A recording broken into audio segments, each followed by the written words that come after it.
Bismillahirrahmanirrahim. Alhamdulillahilladzi amarana bittiba'il huda wa wa'ada alaina bijannatil ma'wa wa nahana 'an ittiba'il hawa wa aw'ada alaina binari laza. Ashhadu an la ilaha illallah wahdahu la syarika lah jalla wa ala wa ashhadu anna sayyidana Muhammadan abduhu wa rasuluhul mustafa. Allahumma salli wa sallim wa barik ala sayyidina Muhammad nuril ardi was sama wa ala alihi wa ashabihi wa dhurriyyatihi wa atba'ihi ila yaumil jaza. Amma ba'd. Yang kita hormati dan kita cintai para habaib, para alim ulama, para muhibbin, hadirin dan hadirat rahimakumullah. Puji syukur kepada Allah Subhanahu wa ta'ala atas limpahan karunia yang selalu diberikan kepada kita.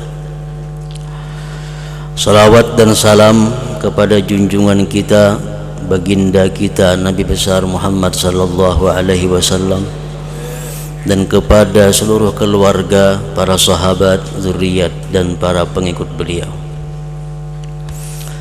Para muhibbin rahimakumullah, yang ke-81 daripada surah-surah Al-Quran, yaitu suratut Takwir, Makiyatun wa ayatuha tis'un wa ishrun. Surah At-Takwir diturunkan di Makkah dan ayat-ayatnya berjumlah 29 ayat. Rasulullah sallallahu alaihi wasallam bersabda, "Man sarrahu ayyanzura ila yaumil qiyamah falyaqra idza syamsu kuwirat wa idza samaa'u fatarat wa idza samaa'u syaqqat." Barang siapa yang ingin memandang kepada hari kiamat,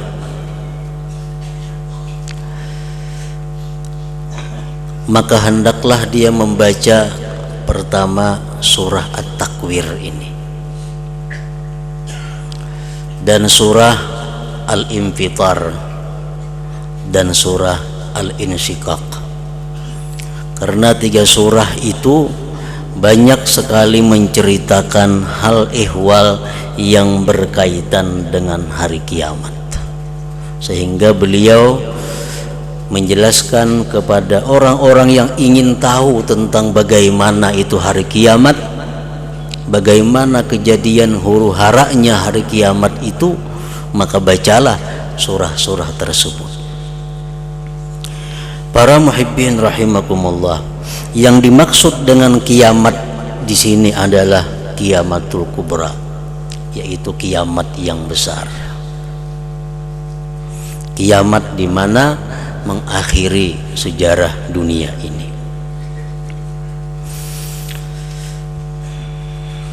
Sebagian ulama ada yang membagi bahwa kiamat itu ada terbagi 4.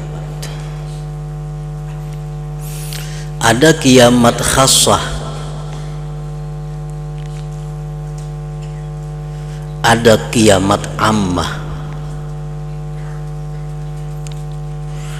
Kiamat khassah itu terbagi kepada zahirah wa batinah, dan kiamah ammah itu terbagi kepada batinah wa zahirah.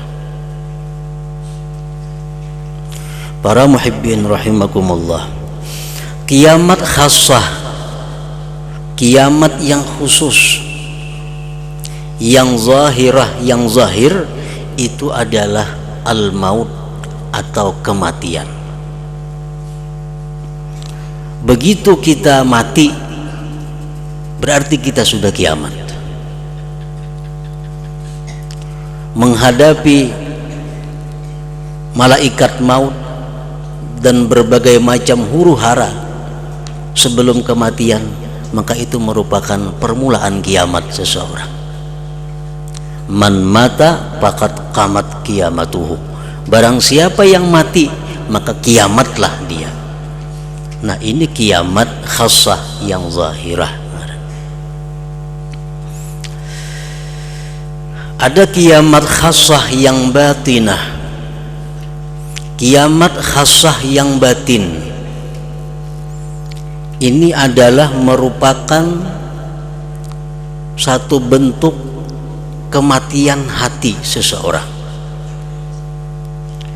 Seseorang yang sudah tidak bisa lagi membedakan mana yang halal dan haram,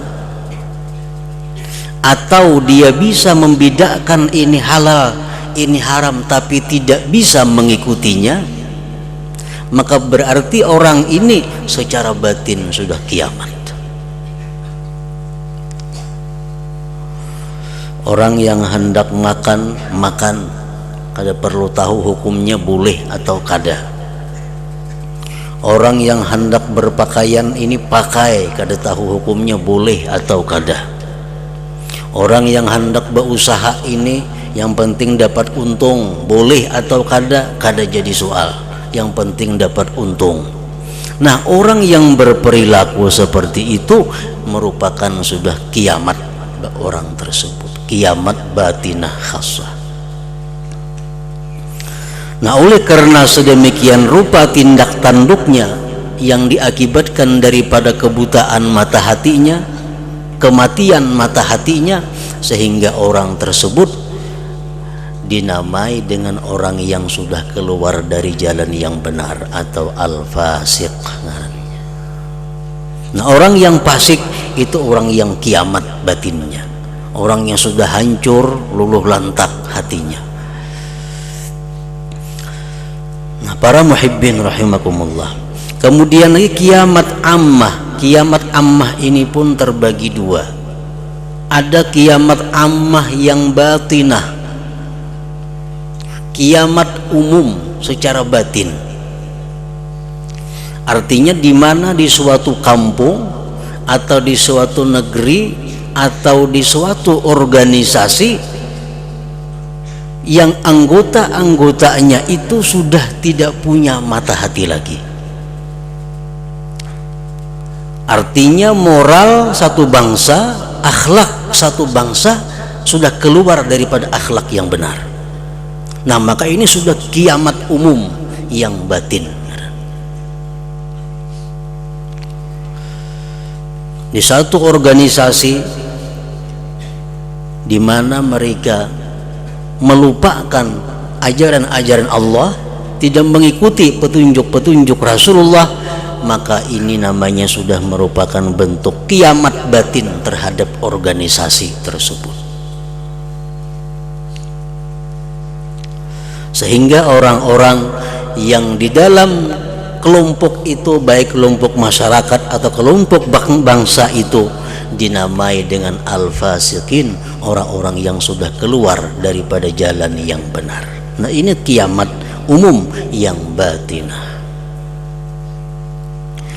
Para muhibbin rahimakumullah, di zaman salafiyah dahulu, di satu kampung, di satu penduduk, di satu bangsa, kalau ada orang fasik, kalau ada orang zalim, cepat terkenal.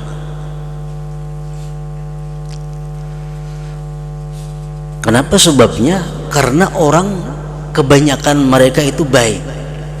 Sehingga kalau ada orang yang berkelakuan fasik, berkelakuan zalim, dia akan tersendiri.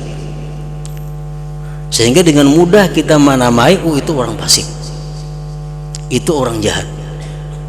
Karena orang sekelilingnya kebanyakan orang-orang saleh, orang-orang yang takwa kepada Allah Subhanahu wa ta'ala. Nah, di akhir zaman nanti yang menunjukkan kiamat ammah yang batinah, sebaliknya orang-orang yang bersih, orang-orang yang takwa, itulah yang terkenal. Kenapa? Karena di sekelilingnya manusia-manusia sudah tidak berakhlak dengan akhlak yang mulia. Di satu kampung, kalau ada orang yang takwa kepada Allah, itu ganjil, itu aneh. Sehingga disebut, oh si Ano tuh orangnya baik, si Ano tuh orangnya saleh. Kenapa? Karena kebanyakan masyarakat itu sudah jauh daripada nilai-nilai kesalehan. Di satu organisasi, satu pemerintahan, orang-orang yang saleh itu ketahuan. Oh si Ano jadi ini tuh orangnya bersih. Berarti di sekelilingnya sudah orang-orang yang rusak, orang-orang yang zalim, yang tidak menjalankan perintah-perintah Allah Subhanahu wa taala. Nah, itulah tanda-tanda akhir zaman nanti, di mana kiamat batinah ammah ini akan menjadi satu kenyataan sebelum datangnya kiamat kubra, kiamat besar yang zahirah itu. Para muhibbin rahimakumullah. Bismillahirrahmanirrahim. Idza syamsu kuwirat. Artinya apabila matahari dihapus cahayanya. Mataharinya ada, cuma cahayanya kada ada lagi. Seperti gerhana. Gerhana mataharinya ada tapi tertutupi. Idza syamsu kuwirat, apabila matahari sudah ditutupi cahayanya, dihapus cahayanya.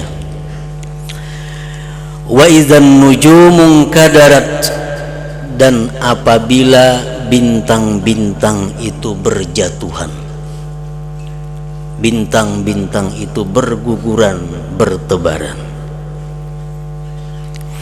Wa idzal jibalu suyirat, dan apabila gunung-gunung itu beterbangan menjadi debu. Wa idzal isyaru uttilat, dan apabila harta-harta berharga sudah dibiarkan oleh pemilik-pemiliknya karena mereka sibuk menghadapi keadaan-keadaan seperti tadi. Ubay bin Ka'ab, salah seorang sahabat Rasulullah SAW, menyatakan, situ ayat min qabli yaumil qiyamah, 6 tanda sebelum hari kiamat besar itu. Bainaman nas fi aswaqihim zahaba dhaw'us syams wa badatin nujum fatahayyaru wa dahashu fa bainama hum kadzalik idh waqa'atil jibal ala wajhil ardi fataharrakat wa tarabat wahtarakat fasara haba'an mansura.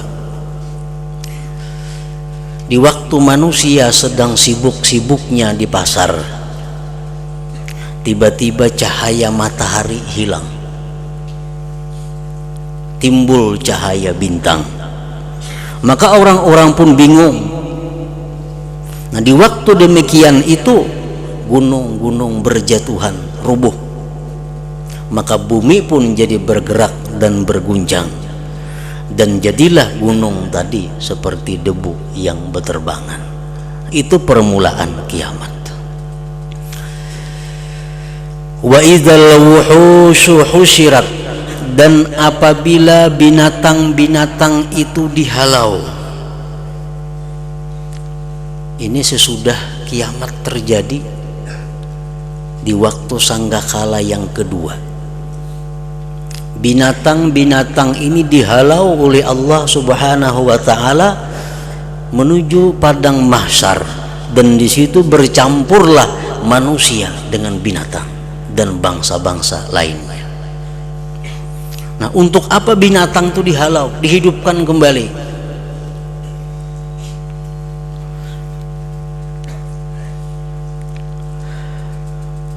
Tujuannya adalah binatang-binatang itu dihalau untuk diambil balas atau dikisas. Binatang ini pernah menanduk binatang ini, binatang ini pernah memangsa binatang ini. Nah, di hari kiamat itu binatang-binatang itu dikumpulkan lagi oleh Allah Subhanahu wa taala dan dibalas. Ini yang pernah menanduk ikam bergantian tanduk pulang. Ini yang pernah memangsa ikam ganti mangsa.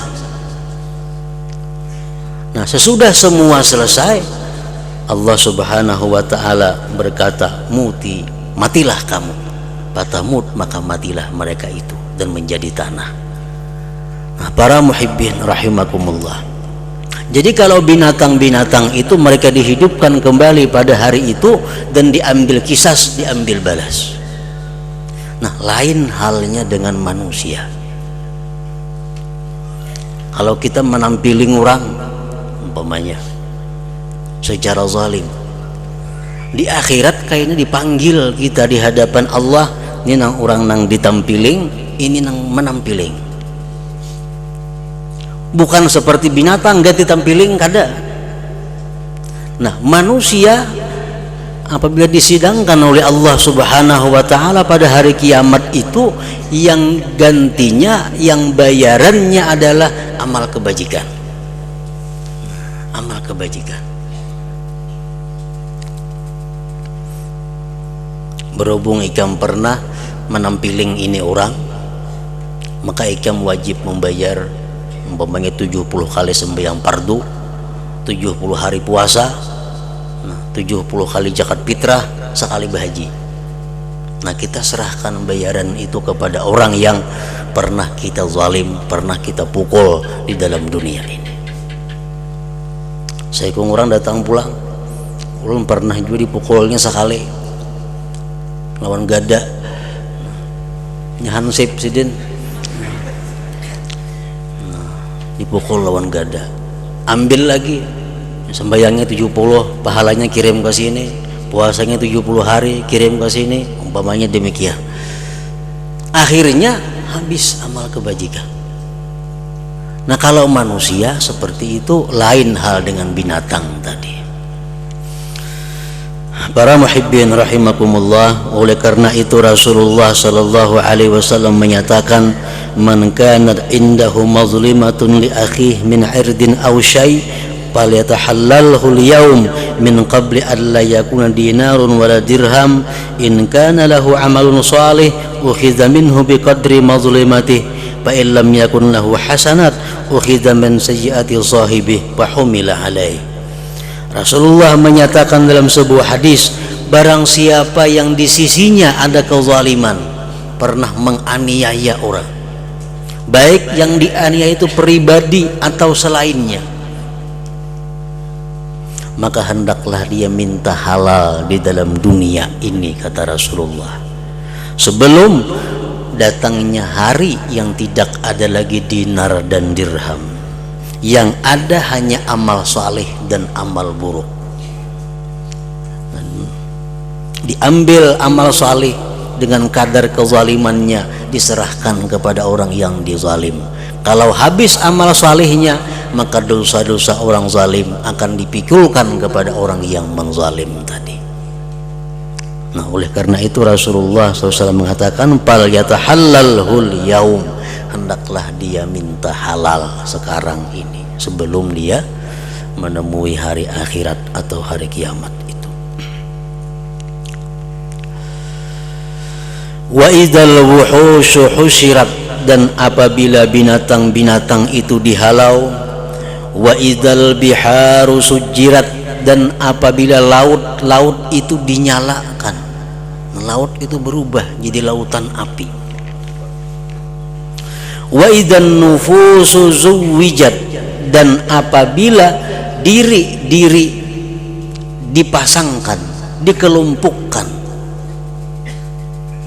Orang-orang saleh kelompoknya sini, kumpul sana orang-orang saleh. Orang-orang yang fasik kumpul di sini, kelompoknya orang-orang fasik. Orang-orang yang zalim dikumpul di sini, orang-orang zalim. Orang-orang yang kafir dikumpul sini, orang-orang yang kafir. Wa idzan nufusu zuwijat. Jadi di padang mahsyar itu nantinya akan dibagi bergrup-grup manusia ini. Nah, tetapi ada orang yang tidak saleh. Orang yang tidak saleh tapi dia dikelompokkan kepada kelompok orang saleh. Dan ada orang yang saleh dikelompokkan kepada kelompok yang tidak saleh. Dengan sebab apa? Dengan sebab cinta. Dengan sebab cinta. Ini orangnya orang kada saleh, tapi dia sangat mencintai orang-orang saleh. Walam ya'malu bi'amalihim, dan dia tidak beramal sebagaimana amalnya orang saleh. Tapi orang-orang yang dicintainya, orang-orang yang disayanginya, orang-orang yang diidolakannya, orang-orang saleh. Walaupun dia tidak saleh, dia akan digabungkan dengan orang-orang saleh. Nah, jadi kita hati-hati mencintai seseorang, hati-hati mengatujui seseorang, mengidolakan seseorang. Nah, kemudian ada orang yang saleh tapi digolongkan kepada golongan yang tidak saleh. Karena apa? Karena dia mencintai orang yang tidak saleh itu, padahal dia tidak beramal sebagaimana amalnya mereka. Nang dikatujuinya ini nah, pemain-pemain bal na orang kafir nang dikatujuinya, artis-artis nang kada beriman nang kada dikatujuinya, nang dikatujuinya. Pada orang ini pengaji, penuntut ilmu, penyembahyang, cuma nang dicintai itu orang-orang nang macam itu, orang-orang yang suka melanggar hukum Allah. Padahal dia tidak beramal seperti itu, tapi karena cinta dalam hatinya kepada mereka, akhirnya digolongkan dengan mereka itu. Wa idzan nufusu zuwijat, wa idzal mau'udatu su'ilat bi ayyi dzambin qutilat. Dan apabila anak-anak perempuan yang dikubur hidup-hidup itu nantinya ditanya, dengan sebab dosa apa dia dibunuh orang tuanya pada waktu itu. Para muhibbin rahimakumullah, di zaman jahiliyah itu, menurut Ibnu Abbas radhiyallahu anhu, setiap perempuan yang ingin melahirkan itu dibawa keluar rumah oleh orang-orang jahiliyah, dibawa keluar rumah dan dibikin lubang di sampingnya perempuan yang hendak melahirkan tadi. Begitu anak lahir ini perempuan, plong, langsung masukkan dalam lubang, dikubur hidup-hidup. Nah, itu kelakuan orang-orang jahiliyah. Nanti dia akan dibangunkan di akhirat, ditanya oleh Allah, kenapa kamu sampai dibunuh sedemikian rupa itu. Nah, bagi orang-orang jahiliyah, bahwa mempunyai anak perempuan itu merupakan sesuatu keaiban yang besar, sesuatu celak yang sangat besar. Dan perilaku-perilaku jahiliyah itu masih terus berjalan sampai mereka Islam. Karena sudah jadi tradisi, bila anak bini-bini nang lahir patak kubur, karena kada suka kalau anak yang lahir ini perempuan. Sampai-sampai mereka masuk Islam, kebiasaan itu masih berlaku. Kalau dia diberitahu istrinya melahirkan anaknya perempuan, langsung berubah mukanya. Di hadapan Rasulullah SAW ada sahabat sedang berbincang-bincang dengan Rasulullah, lalu datang kabar tuh bini ikam melahirkan, bini ikam beranak, anaknya bini-bini, langsung berubah wajahnya itu orang. Nah, Rasulullah SAW melihat keadaan orang ini masih ada baunya jahiliyah. Beliau bersabda, ujar Nabi kita, man kanat indahu wahidatun ja'alaha Allah sitram minan nar, wa man kana lahu ithnatani adkhalahu Allah bihimal jannah, wa in kunna thalasan wudi'a anhul jihad was sadaqah. Ikam ya Nabi, jangan sedih kalau bini ikam itu beranak perempuan. jangan duka cita kalau istri melahirkan anak perempuan. Ujar Nabi, barang siapa yang dia punya satu anak perempuan, dalam penjelasannya dia didik baik-baik itu anak perempuannya sehingga menjadi perempuan yang baik, maka itu merupakan dinding terhadap orang tuanya daripada api neraka. Dan barang siapa dua mempunyai anak perempuan dan dia didik baik-baik sehingga menjadi perempuan yang baik, Allah masukkan kedua orang tuanya ke dalam surga berkat dua anak perempuan tadi. Dan barang siapa mempunyai 3 anak perempuan, dididiknya menjadi perempuan yang baik, maka orang tersebut tidak dituntut lagi untuk bersedekah dan berjihad fisabilillah. Nah, dengan adanya arahan-arahan daripada Rasulullah SAW, akhirnya sahabat sedikit demi sedikit bisa meninggalkan pengaruh-pengaruh jahiliyah itu.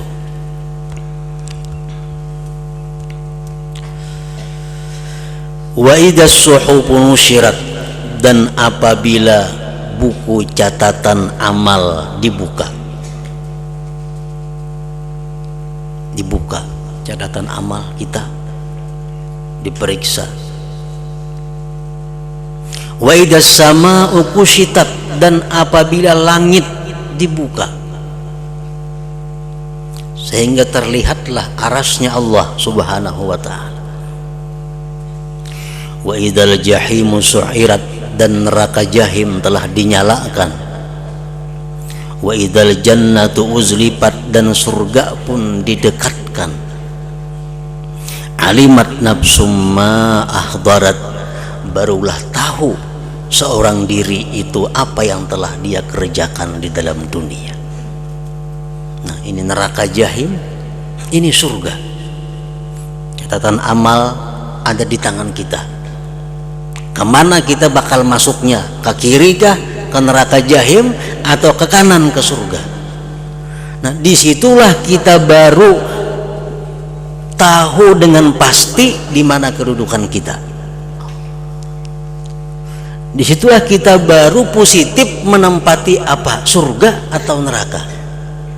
Alimat nafsum ma ahdarat. Selama kita belum sampai ke tempat itu, kita belum tahu di mana tempat kita, surga atau neraka. Siapapun tidak tahu kecuali orang-orang yang diberitahu oleh Allah Subhanahu wa ta'ala.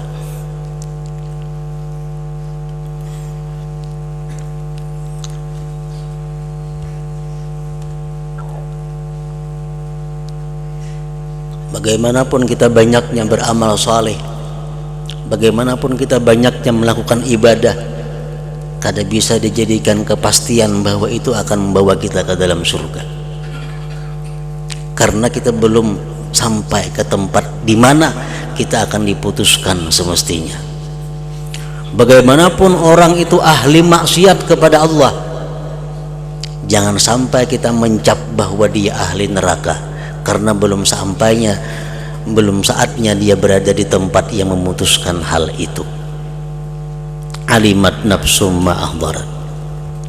Orang-orang yang telah merasa bahwa dirinya ke surga, di akhirat dia akan masuk neraka. Orang-orang yang selalu takut, khawatir dirinya masuk ke dalam neraka, dia khawatir, dia takut, inilah calon penghuni surga. Rasulullah SAW menyatakan dalam sebuah hadis kursi, la ajma'u ala abdi khawfain wa la ajma'u lahu amnain, fa in aminani fid dunya akhaftuhu yaumal qiyamah wa in khafani fid dunya akhaftuhu yaumal qiyamah. Aku tidak menghimpunkan, firman Allah, aku tidak menghimpunkan atas hambaku itu 2 ketakutan, dan tidak aku himpunkan bagi dia 2 keamanan. Barang siapa yang merasa aman dalam dunia, positif dah ke surga, aku nih mati dijamin sudah ke surga, dia akan ketakutan di akhirat dan masuk neraka. Dan orang-orang yang takut, orang-orang yang khawatir, surga kah, ke neraka kah, kada tahu lagi nah. Khawatir aja dirinya karena kada ada kepastian, khawatir. Amantuhu, aku amankan dia di akhirat nanti, kata Allah, dan aku masukkan dia ke dalam surga. Wa in khafani fid dunya akhaftuhu yaumal qiyamah. Wa in khafani fid dunya amantuhu yaumal qiyamah. Riwayat Ibnu Hibban. Nah, para muhibbin rahimakumullah, jadi dengan ini kita jangan sama sekali beranggapan bahwa kita ini positif sudah sebagai ahli surga. Dan apabila kita melihat ada orang-orang yang fasik, orang-orang yang keluar dari jalan Allah, jangan sekali-kali kita memastikan bahwa dia itu adalah penghuni neraka, karena semua itu masih belum jelas ketentuannya, karena harinya masih belum tiba. Para muhibbin rahimakumullah, semoga Allah subhanahu wa ta'ala senantiasa memberikan hidayah, taufik kepada kita sampai akhir hayat kita. Wa ila hadratin Nabi sallallahu alaihi wasallam. Al-Fatihah. Iyyaka na'budu wa iyyaka nasta'in, ihdinas siratal mustaqim. Asyhadu an la ilaha illallah wahdahu la syarika lah. أشهد أن سيدنا محمدا عبده ورسوله. لا إله إلا الله. نستغفر الله. لا إله إلا الله. نستغفر الله. لا إله إلا الله. نستغفر الله. لا إله إلا الله. ونتوب إلى الله. لا إله إلا الله. محمد رسول الله صلى الله عليه وسلم. فيا أيها الراجون منه شفاعة صلوا عليه وسلموا تسليما. اللهم صل وسلم وبارك عليه.